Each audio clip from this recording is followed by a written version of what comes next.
to my YouTube channel. It's your girl Deja Renee, and we're back with another YouTube video of Women's Sports Talk. Now I have my glasses up here because I took my contacts out and I can't see, but I like to look without my glasses. But if I need to be able to see, they're right here on my head, so that's what up there. But first things first, we have some tournament play, second round tournament play, and we have an upset. Tennessee lost to Vanderbilt. Ayanna Moore and Michaela Blake combined for 47 points to beat Tennessee. Tennessee is ranked number 18 as far as the top 25, so that is an upset that could potentially harm Tennessee's ranking in the NCAA tournament and will probably drop them in the top 25 poll for next week.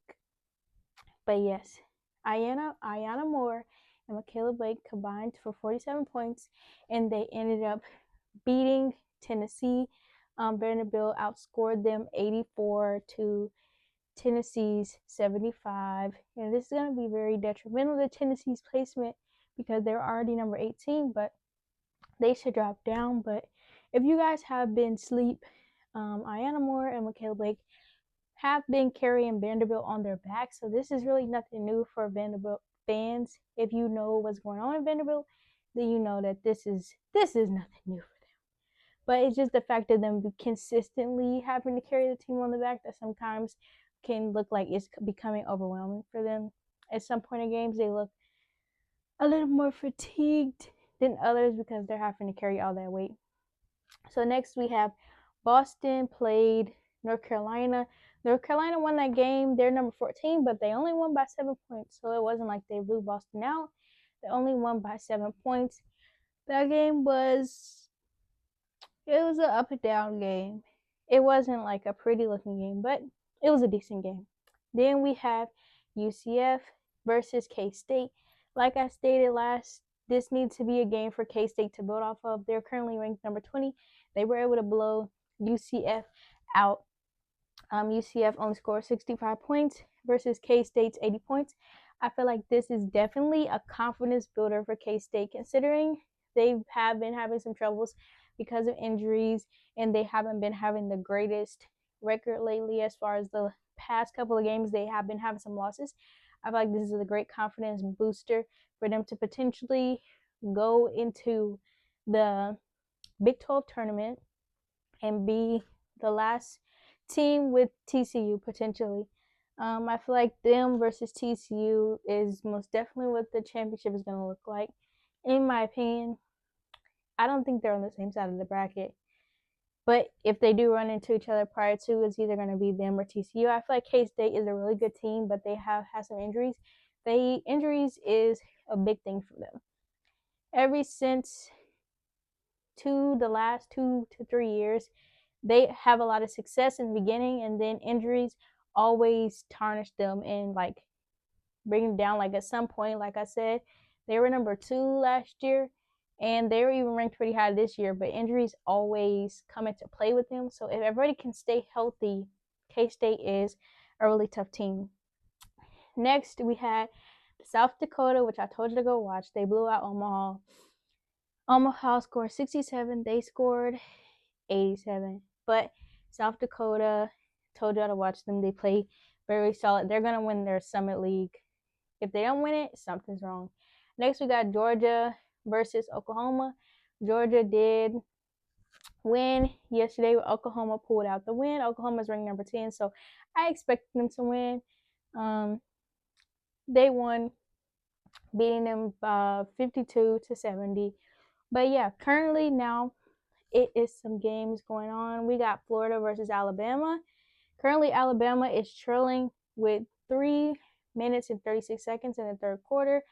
I believe Alabama's going to pull that game out. But then, again, like I say, in the SEC, you never know because anybody can win. It's the SEC. Everybody plays at a pretty fast pace.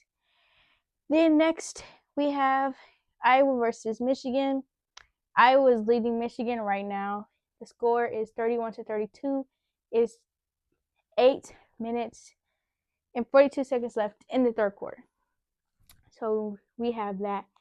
Now Friday, we got some matchups that are lined up. I'm going to read off the matchups. We got North Carolina versus Florida State. That's a rematch literally from a couple games ago. So that should be a really good game. They play tomorrow. North Carolina is ranked number 14. Florida State is number 22 in the top 25 polls. So that's a top 25 matchup. That should be a really good one. We got Indiana versus USC. I feel like Juju's going to go off again. I feel like they're going to blow Indiana out. This year, Indiana's been very quiet. They are very fundamentally sound, though. And if they can find a way to slow Juju down, I don't think they're going to find a way to slow Juju down.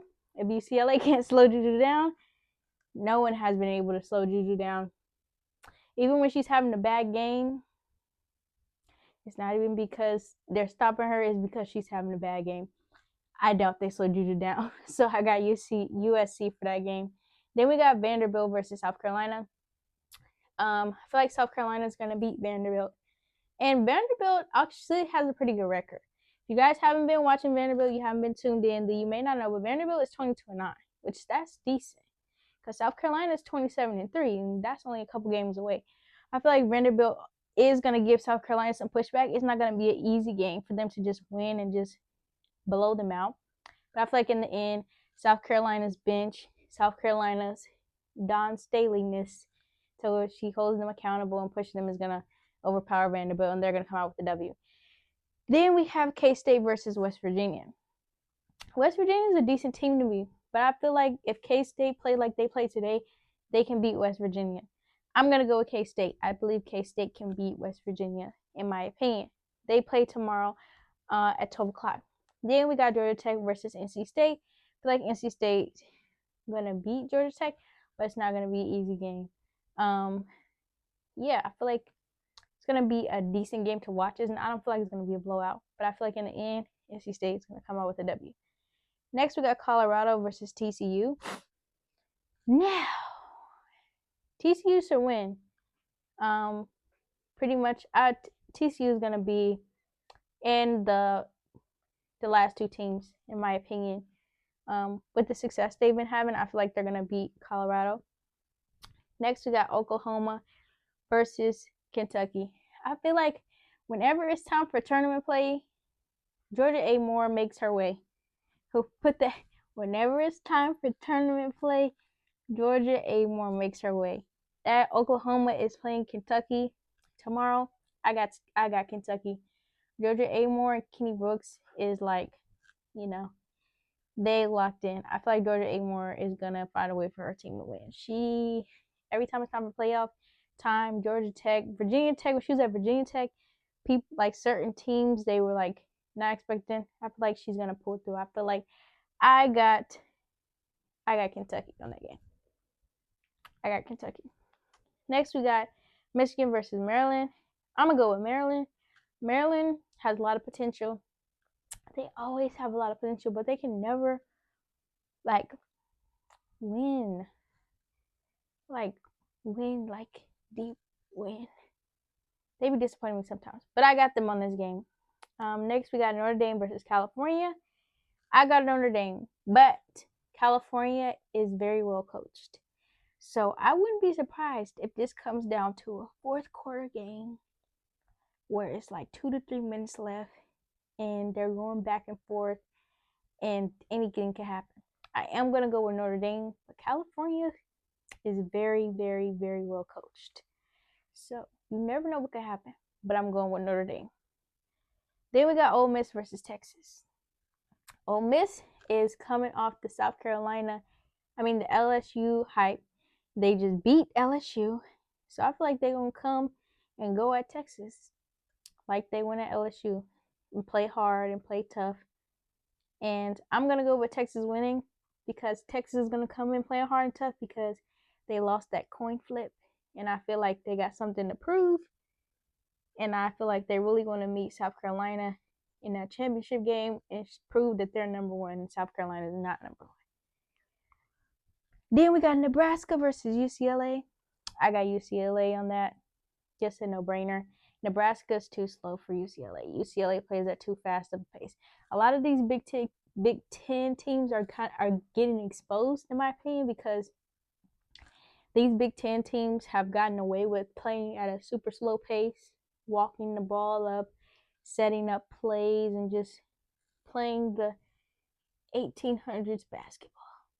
If I'm being real, they've got away with playing the 1800s basketball, and now it's 2025. And these Pac-12 teams are coming in and saying, that's cool, you was getting away with that, but it's 2025. It's time for a change up. And these Pac-12 teams is running the Big Ten already in the first year. The Big Ten was big coverage about Iowa and Indiana, and the Pac-12 teams have came in and taken over the Big Ten. And they said, we're no longer going to be playing that 1800s basketball. I mean, you can play 1800s basketball, but if you want to win and get on our level, you better up it up a notch. But I got UCLA. Nebraska just, I feel like they're too slow. They're going to have to really slow the game down for them to win. Or UCLA is going to have a terrible offensive night. But I don't see that happen because they have a lot of threats. And Nebraska usually gets away with being more physical and stronger. UCLA got post players. I feel like that's easy up. Next, we got Baylor versus Iowa. I'm going to go with, I kind of want to go Iowa State. Something's telling me to go Iowa State. Iowa State always slips up and upsets somebody and beats somebody that they shouldn't be beating because they are well coached. They move the ball well and they do great things, you know. Next, we got Louisville versus Duke. I'm going to go with Duke, but if Louisville can speed the game up, play at their pace, and move the ball offensively and score offensively, they're going to be Duke. Duke wants to slow the game down. Duke wants to turn you over. Duke wants to get points off your mistakes.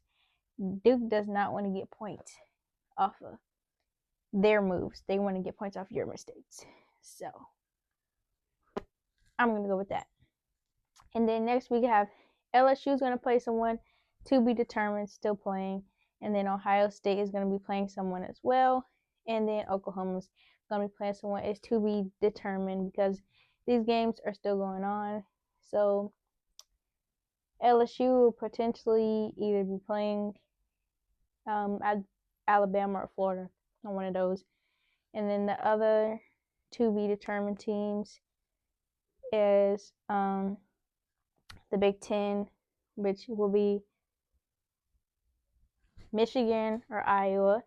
It's tied right now, so it's the third quarter, so should be hearing some score updates about what's going on with that. I'll post who wins. I'm not going to post a video, but I'll post like a screenshot of the scores at the end of the night. I wanted to get this video out because y'all know I'm trying to do my 31 days. But yes. Also, we have a lot. Well, not really a lot. But this is like the news. Well, first of all, Stanford's tourney streak is in jeopardy. Stanford, ever since the coach left, head coach, one of the best coaches in history, one of the greatest coaches in history left, Stanford has been doing terrible. They recently just lost in the first round and forever. And now they're even at risk for even being in the tournament. Like, this is unheard of. Stanford's program has come from so much excellence.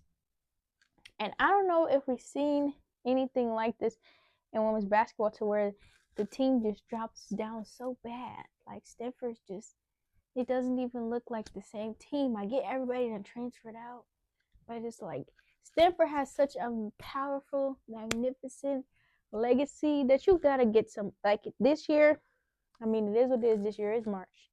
If they don't make the tournament, that's them losing their streak for, years of success. But after this year, you have to find a way to keep this legacy going because there's no way that Stanford is not in the talk of at least the Sweet 16. And people be forgetting about Stanford, and then somehow Stanford always pops up. But this year, it is terrible. It's very, very terrible. Like, it's just like, it's like, what is going on? They lost for the first time in the first round in who knows how long, but they've been doing terrible. Like, they need to get a new coach. I'm sorry. Not to promote anybody losing their job. Something needs to happen. Because there's no way that she leaves and then it just goes to, like, terrible. Terrible.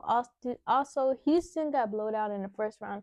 Their coach immediately, it wasn't even 24 hours after they had lost, he announced that he was resigning. But they've been doing terrible. They were like 5 and something. They were doing terrible. But he resigned. It wasn't even 24 hours after they lost that he resigned. So we'll see what's going on there and what happens with that. That was crazy. He resigned pretty quickly. So Stanford is losing. They may not even get in the tournament. Shaking my head. It's crazy. And then Houston's coach has resigned. Not even 24 hours after they lost in the Big 12 tournament. And yeah, I'm excited. I'm excited for Texas and South Carolina. I know I'm thinking ahead, and it's like, they got to get there first. I know you're like, they got to get there first. I know they got to get there first, but I'm just excited for them to play because I know it's going to be some animosity in the air because of that coin flip. But yeah, we have Hannah Hidalgo was named the ACC Player of the Year. So congrats to her. Shout out to her. She's been doing a great thing. And USC is ranked number 2 in the first time in the polls since 1986. So that's crazy. Shouts out to USC. And yeah, but that's crazy. Oh yeah, that's their score. Houston's coach steps down after a 5-25 season. So yeah, he didn't even wait 24 hours and he was out. But this is the end of the video today. Coming up over the weekend should be more juicier games. There should be some more talks. The talks coming. And I'll keep y'all updated on if Stanford even makes it to Selection Sunday. If they don't make it to Selection Sunday, this is crazy. They need to, like, she worked so hard to build Stanford's legacy up. I feel like they need to do something. Like, even if it's not this year or next year, you gotta figure out something because the legacy is just so magnificent. And for you to lose all that legacy, like, within a short period of time, like, even Baylor, coach leaving, I mean, she left, but she's still coaching, but like, Baylor just didn't go just down terribly. But that's just up for another discussion. Like, comment down below what coach you think, if they leave their program, the program would just be terrible. Like whoever comes after Gino is gonna have to be great. Whoever comes after Gino is gonna have to be great. If not, you're gonna be crucified. Dawn Staley built South Carolina up. Dawn Staley got a lot of time left. Like, she hasn't really been coaching that long. For her to have as much success as she's having, she really hasn't been coaching as long. But yeah, comment down below, like, comment, and subscribe. Y'all be commenting on my videos and y'all are not subscribed to my channel. Subscribe to my channel immediately. Subscribe to my channel. We're on the road to 500 subscribers. So subscribe. I'll be posting every day in March. It's March Madness with Deasia. I'm bringing you the madness in March. So, hope you have a great day. I hope you enjoyed this video, and peace.